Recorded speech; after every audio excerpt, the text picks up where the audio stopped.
Legit na pinag-aagawan ngayon si Kibudol. Si Kibulok, si Pacquiao. Oo.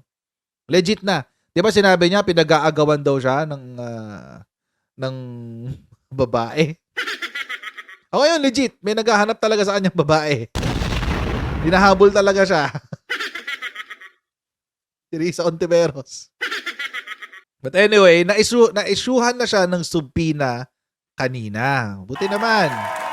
Pero hindi siya ang nag-receive. Ang nag-receive ay yung mga abogado niya sa Davao.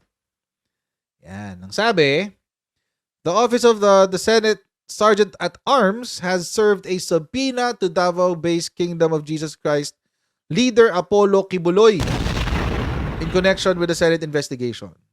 Yan. So, yung mga lawyers daw ni Kibuloy ang tumanggap nung kanyang subpoena 1:30 PM kahapon. Buti naman. A copy of the document showed that the self-styled preacher who proclaimed himself as the appointed son of God was commanded and required to appear. Ay, delikado to. Pag di siya pumunta, arestuhin siya dun. Arestuhin na to. Pag di siya pumunta. For sure yan. Ayan o. The Senate Sergeant at Arms served the subpoena a day after Ontiveros warned that she would cite Kibuloy in contempt and have him arrested if he failed to show up at the March 5 Senate hearing. Yun. Kung lalabas. Alam niyo, mas gusto ko yung drama na inaaresto siya. Actually, at ang House of Representatives din, nagsabi. Nagbigay na rin sila ng subpoena. Ito muna. Nagbigay na rin sila ng subpoena. Ayan o. At kapag hindi raw siya pupunta, ipapakontempt din siya at aarestuhin siya. So ngayon mga kotsero, totoo na ang kwento. Pinag-aagawa na talaga siya ngayon. Unahan na lang talaga kung sino mauuna, lower house o upper house. Ito pang nakakatawa guys, Sabi ng PNP, gusto nyo kami na mag-serve? Sabi ng PNP, gusto nyo kami na mag-serve ng subpoena? Sabi, if the House and Senate will seek the assistance of the PNP in serving the subpoenas, then we are ready to assist them. Diyos ko, kating-kati arestuhin. Siguro marami na rin gigil dito, no? Babae din to. Si Colonel Jean Fajardo, yung spokes ng PNP. Ngayon, mga kotsero, legit, marami ng babaeng naghahanap sa kanya. Ayan, no? Yeah, friends. Di ba sabi nga, tell me who your friends are and I'll tell you who you are. So, kung kaibigan mo si Kibulok, ano tawag sa'yo? Pero bago natin gawin yan, as usual, tayo ay magpapasalamat sa mga kaibigan natin sa Sendwave! Yan, kung kayo ay nasa US, UK, Canada, Italy, France, Spain, Ireland, and Belgium, may pwede na kayo magpadala ng inyong mga remittances sa Pilipinas gamit ang Sendwave. Ang gagawin nyo lang ay i-download ang Sendwave app, kuha kayo ng account, lagay nyo ba ang account details nyo, at pwede na kayo magpadala sa GCash, sa mga bangko at iba't ibang mga pawn shop sa bansa. At kapag ginamit nyo pa kayong promo code na nandyan, yung promo code ko na Coach Jarrett, ay makakuha kayo ng karagdagan $20 free credit. Kaya gamitin na si Sendwave for all of your remittance needs. Pero mga kotsero, ito nilinaw ng PNP. Di ba ang sabi ni Kibulok, meron daw mga death threat sa kanya, etc. O sabi ng PNP, wala, fake news ka. Fake news ka ulit. Ayan si Colonel Jean Fajardo, yan.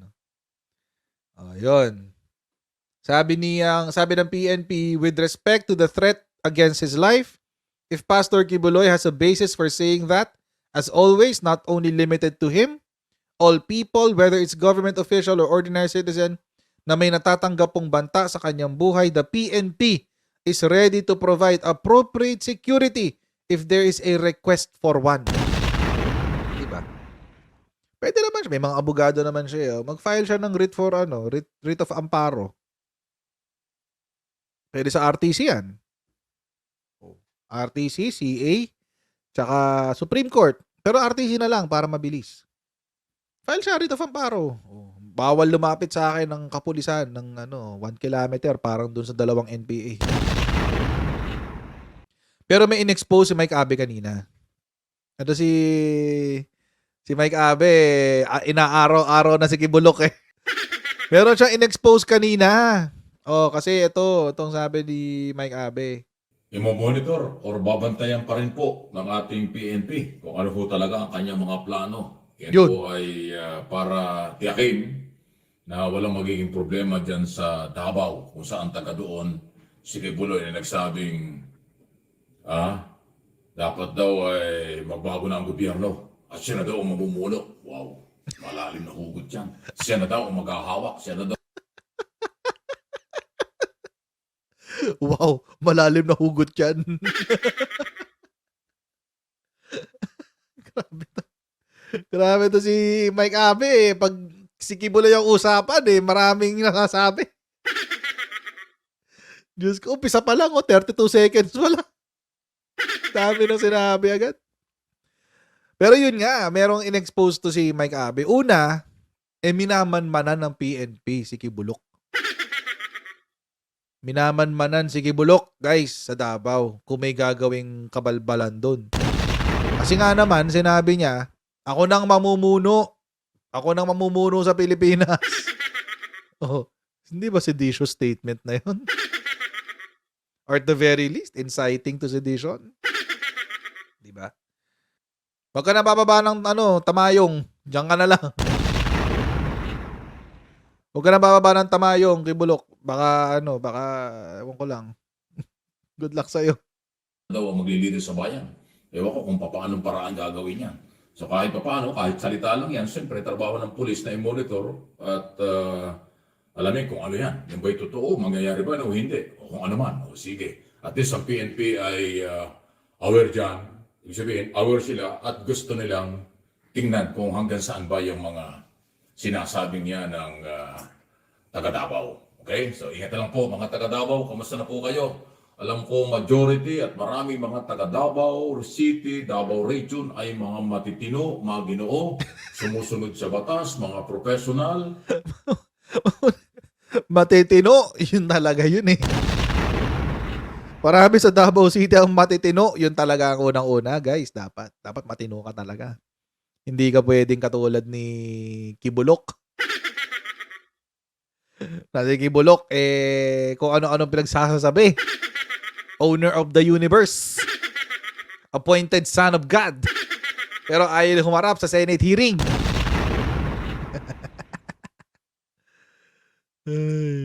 Ayaw duwag eh. Parang si Shidigong, duwag. O, si Baste, naduwag. O, dito rin pala, duwag. Sama-sama silang duwag. Bibi Sara, duwag. Naduwag sa sa China. Pag-usapang China, wala. Atras dila. Mga duwag. Sama-sama silang duwag. Negosyante, estudyante, mga mamamayang Pilipinong naniniwala sa ating saligang batas at sa ating pamahalaan sa kasalukuyan. Okay.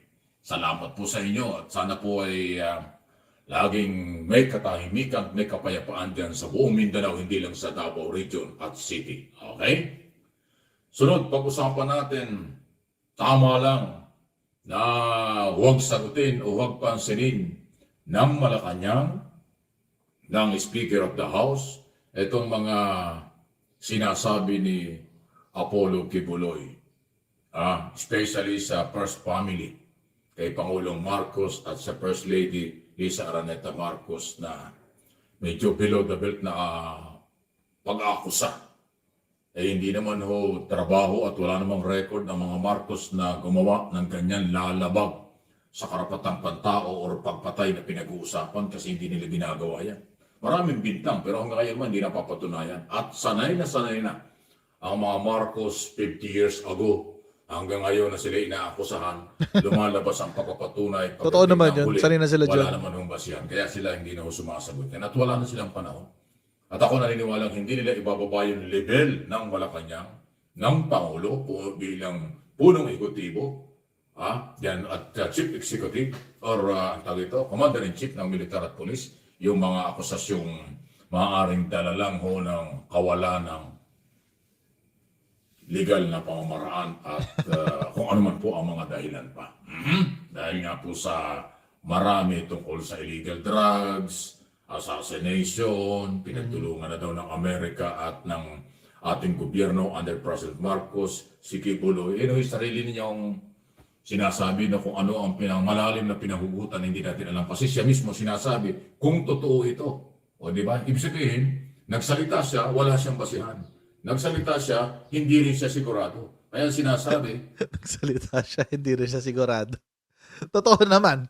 Ba't kasi siya nagsalita ng ganon?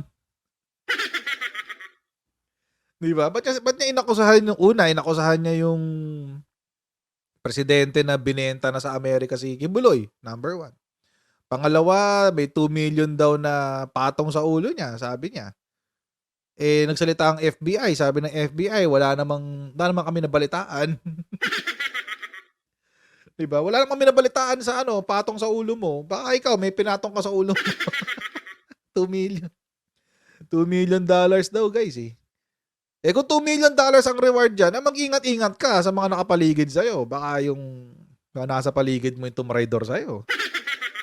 Diba? $2 million yun.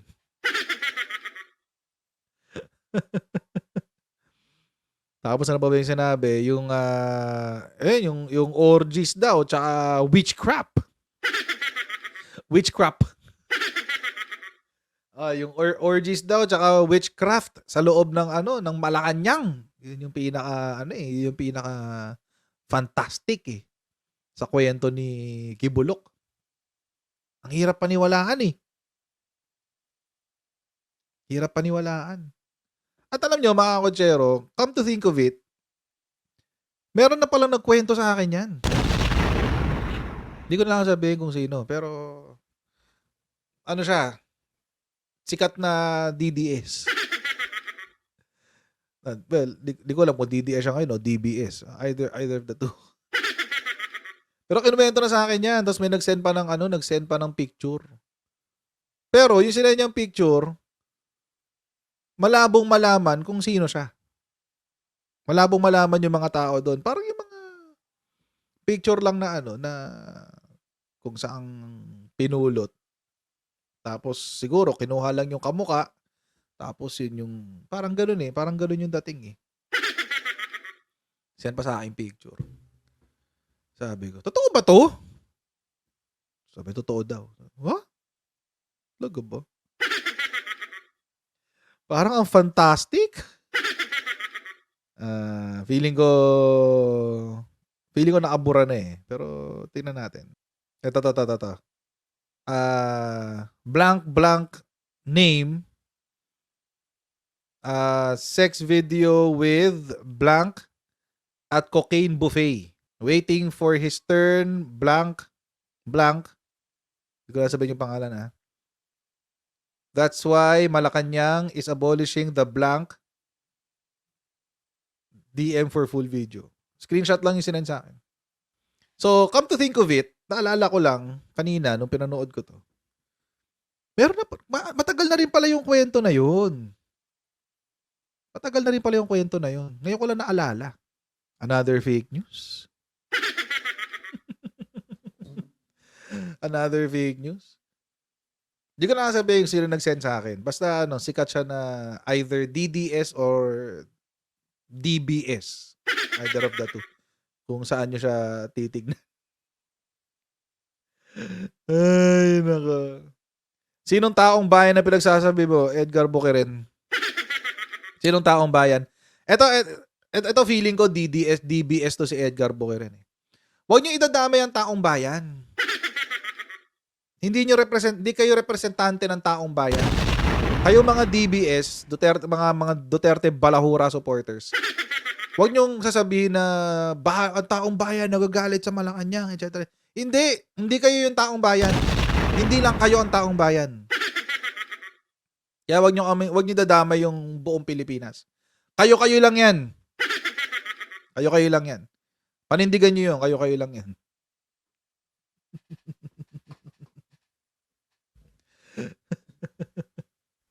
Daming secret. Ang dami talagang secret, Cheryl, no? Daming secret. Dami talagang secret. So, yun. But anyway, so matagal ko ng matagal na palang kwento yun, yung drug buffet, ito nga, cocaine buffet. Tapos, orgies, tapos witchcraft, etc. etc. So, kaso ang fantastic ng mga kwento eh. Lakas maka ice wide shot. 'Di ba? Parang pelikula eh. Lakas maka ice wide shot, guys eh. Hirap paniwalaan. Anyway, tuloy natin 'to. Kung totoo ito, ibig sabihin yan, nanghuhula lang.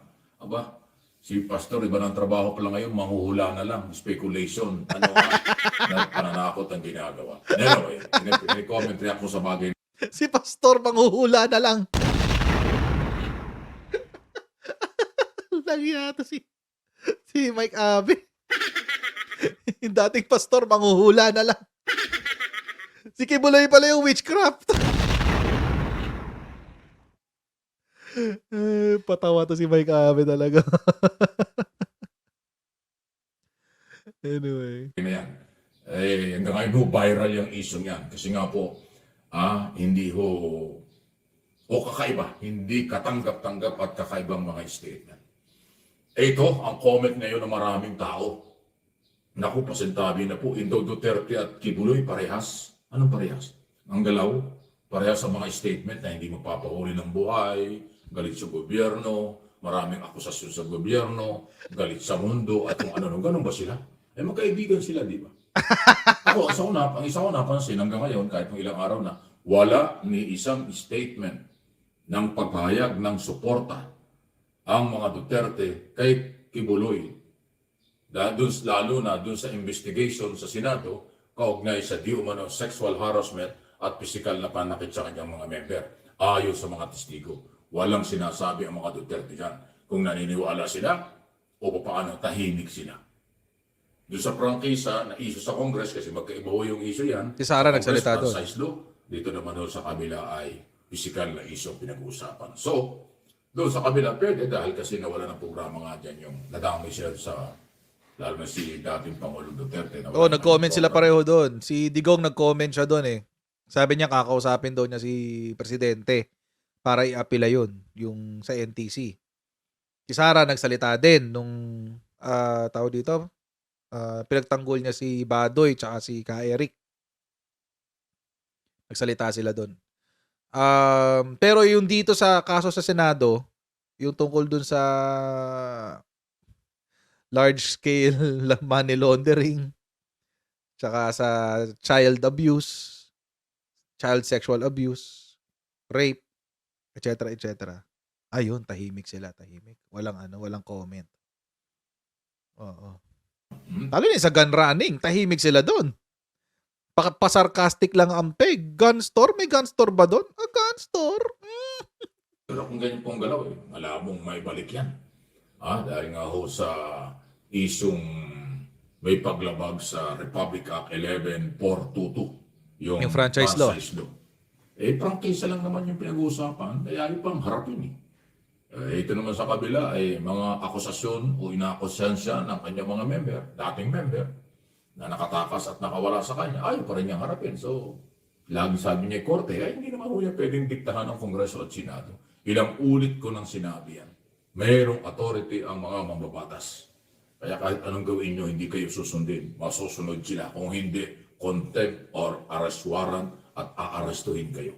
May police power. Kaya nga, nag-warning na nga si Ontiveros. Pag hindi ka dumating sa March 5, na siyang schedule ang hearing ng Committee on Women, Children and Family Protection under Risa Ontiveros, contempt ang ipapataw sa iyo. Kasunod nun, warrant of arrest. Warrant of arrest na ka talaga. ng PNP. Mag-uunahan ngayon ng Kongreso. Sino kaya unang makakahuli? Ang mga pulis sa Kongreso o pulis na gagamitin ng Senado? Totoong pinag-aagawan ka na ngayon, Kibulok. Totoo na pinag-aagawan ka, hindi na siya pangarap. Hindi na siya panaginip. Nagkatotoo na ang iyong vision.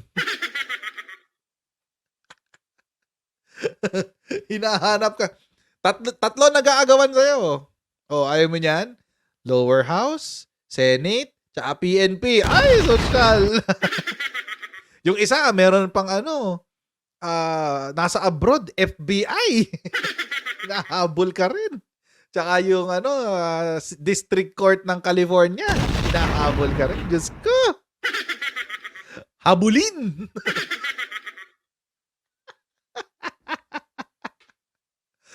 Isa kang alamat. Isa kang Hokage. Hokage moves. Grabe to si Kibulok. In demand. Buti ka pa, in demand. Grabe ka. Pero siguro naman, wala namang may gusto maging in demand sa pamamaraan na katulad ng kay Kibulok, di ba?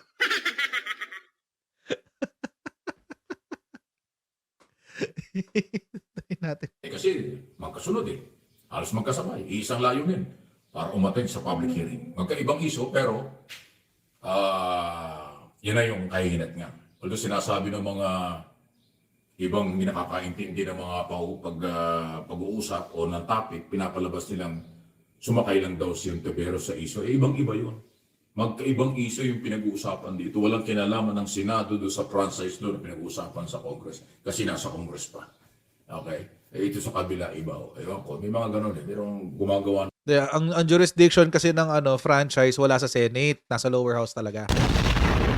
Nasa House of Representatives talaga. So sila yung main jurisdiction diyan sa anything related to franchise. So pag pinasa nila yan na let's say ika-cancel yung, di ba, meron nga silang motu proprio powers pagdating sa cancellation ng franchise. Motu proprio. Di kailangan pirmahan ng presidente. Motu proprio. Pag nag-violate ka ng franchise mo, wala, tapos. Pero nag-decide ng lower house. Ganun katindi yun, guys. So, good luck. Good luck na lang, no? At saka magkaibang person kasi yun. Magkaibang person yung quote-unquote on trial. Yung on trial sa lower house is the juridical person of SMNI, which is Suarasug. Dito naman kay Risa Ontiveros is the person of Kibuloy. So magkaiba. Ng mga content na suntok sa buwan. Kala mo margaling, kala mo alam na sinasabi, kakahiya at nakakatawa lang naman ang mga content. Ewan kung sino gumagawa ng ganyan. Mga DDS vlogger yata yan. DDS brothers. May mga Nadula si Mike Abe doon. DDS brothers. Kilala natin yun Hilig ako kay content nun Pag wala na siyang views, ako i-content niya. Ay, Diyos ko, pathetic. Ayun, ulitin nga natin. Ano sinabi ng brothers? okay. Ito sa kabila, iba. Ewan ko, may mga ganun merong gumagawa ng mga content na suntok sa buwan. Kala mo margaling, kala mo alam na sinasabi, kakahiya at nakakatawa lang naman ang mga content. Ewan ko, sino mga gumagawa ng content na suntok sa buwan. Akala mo magaling. Panal! Ulitin nga natin. Gusto ko yun Pero sa iso, ibang-iba yun. Ito sinasabi ng mga ibang hindi nakakaintindi ng mga pag-uusap o ng topic, pinapalabas nilang sumakay lang daw si Ontiveros sa iso. Ibang-iba yun. Magkaibang iso yung pinag-uusapan dito. Walang kinalaman ng Senado doon sa franchise law na pinag-uusapan sa Congress. Kasi nasa Congress pa. Okay? Ito sa kabila, iba. Ewan ko, may mga ganun merong gumagawa ng mga content na suntok sa buwan. Kala mo margaling, kala mo alam na sinasabi, kakahiya at nakakatawa lang naman ang mga content. Ewan ko, sino gumagawa ng ganyan. Mga DDS vlogger yata yan. Pero hindi lahat may mga... DDS brothers. Alam na. Alam na. Alam na, guys. Alam na. Nagmamagaling daw May mga vlogger din ng mga Duterte na matitino. Pero meron talagang sobrang sablay sa kanilang mga interpretation at pananaw. Hindi ko alam kung bakit. Anyway, bahala kayo. Sunod na ating pag-usap. Alam na kung sino. DDS Brothers. DDS Brothers talaga. Na ano, nasagian pa yung dalawang yun. Ay, di, tatlo sila. Anyway. Usapan. Ano sabi ng US Embassy? Rule of law. Ayan, batas ang iiral. Justice pa rin, katarungan ang mangingibabaw. Ayan, ang reaksyon ng US Embassy matapos, again, akusahan ni Kibuloy na may sabuatan daw ang Amerika at ang Pilipinas. Eh, nyo, kinanti niya yung CIA at saka FBI. Ako, delikado yan. Lalo ng CIA. Sabi, kahit saan lugar sa buong mundo may CIA. Correct. Pinagbintangan niya eh. Ha? Pinagbintangan niya ang CIA, FBI, US Embassy at saka State Department. Eh, Amerika yun. Meron daw assassination laban sa kanya. Wow! Pag hindi mo pinatunayan yan, panibagong problema yan. Baka matuluyan. Baka tuluyan siya. Okay? Lalo naman yung bintang kay Pangulo. So, matindi talaga. Kaya ngayon, ang reaksyon sa social media, ang tindi. Sabi nung iba, normal pa ba yan? Di ba kailangan dyan na magpa-check up na? Naku, yung mga ganon. Kasi nga, ang feeling niya, napakalaking tao niya, napakalakas na influensya niya, pero yung kanya sinasabi, ang layo sa personality. Kasi nga, parang OA, overacting, dahil sa kanyang takot. Kung sino kanyang kinatatakutan, ay siya lang naman ang gumawa nun. Di ba? Kaya ako, Gumawa ng sariling hanggang multo. ngayon, mula nang pumutok yung balitang yan, negative na negative ang comment reaction ng tao. 95% ang mga tao ay hindi naniniwala sa kanya. Grabe. Yan ang karapatan ng mamamayan. Yun. Nasagian pa yung mga brothers. Ang sarap sa tenga ng mga sinabi ni Mike Abner. Wait lang. Ulitin natin. Wait. Para lang damang-dama. Ano yun? Yan na yung kahinat nga. Although sinasabi ng mga ibang hindi nakakaintindi ng mga pag-uusap o ng topic, pinapalabas nilang sumakay lang daw si Tevero sa iso. Ibang-iba yun. Magkaibang iso yung pinag-uusapan dito. Walang kinalaman ng Senado doon sa franchise law na pinag-uusapan sa Congress. Kasi nasa Congress pa. Okay? Ito sa kabila, iba. Ewan ko, may mga ganun eh. Merong gumagawa ng mga content na suntok sa buwan. Kala mo magaling, kala mo. Panalo talaga yung suntok sa buwan. Gusto ko yun, promise. May gumagawa ng content na suntok sa buwan. Ito, suntok sa buwan. Mo alam na sinasabi, kakayat, nakakatawa lang naman ang mga content. Ewan mo, Nakakahiyat, nakakatawa lang ang content. DDS Brothers daw. sino gumagawa ng ganyan. Mga DDS vlogger yata yan. Pero hindi lahat may DDS Brothers yata yan. may mga vlogger din ng mga Duterte na matitino. Oh, hindi yung DDS Brothers yun. Iba to. Pero meron talagang sobrang sablay sa kanilang mga interpretation at pananaw. Hindi ko alam kung bakit. Anyway, Alam ko bakit. Gusto ko to sinabi to ni Mike Habe. Promise. Anyway. Ay, no. May DDS dito. May halo-halo naman dito. Minsan nga may dilawan pa eh. NPA na lang iniintay ko magparamdam dito eh. Anyway. So yun. Hindi talaga tinatantanan ni Mike Abe si si Kibuloy, no? Hindi talaga tinatantanan. Matindi. Matindi yung mga binitawang salita na naman ni Mike Abe. Ewan ko kung kailan matatapos tong issue na to kay Kibulok. Siguro pag nakakulong na. Siguro pag nakakulong na, guys. Tingnan natin kung anong magiging development dito. Pero meron na siyang warrant, subpoena for March 5, tapos meron din siyang subpoena for sometime in March din sa lower house naman. So, baka kailangang puntahan niya pareho. Baka kailangang puntahan niya pareho, di ba? Kasi, eto legit na pinag-aagawan na siya. Legit na to. Kaya hindi niya pwedeng absenan niya. Kailangan lahat puntahan niya. Huwag ka man lalaban kay Buloy ha. Pag ikaw aarestuhin na, huwag ka man lalaban. Parang awa mo na. You need to go to jail. You need to go to jail, please. So mga kotsero, hanggang dito lang po muna tayo for today. Hey, please don't forget to like, share, and subscribe sa Coach Jared YouTube channel. And I'll see all of you in our next Coach Jared Live. God bless you. See you next time. Bye!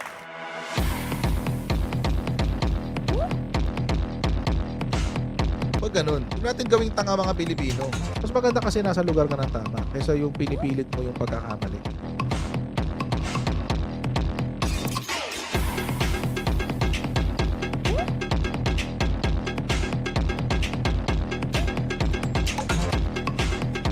Are they willing to go that far? Hindi makakalimutan ng Pilipino yan hanggat di nasasagot niya.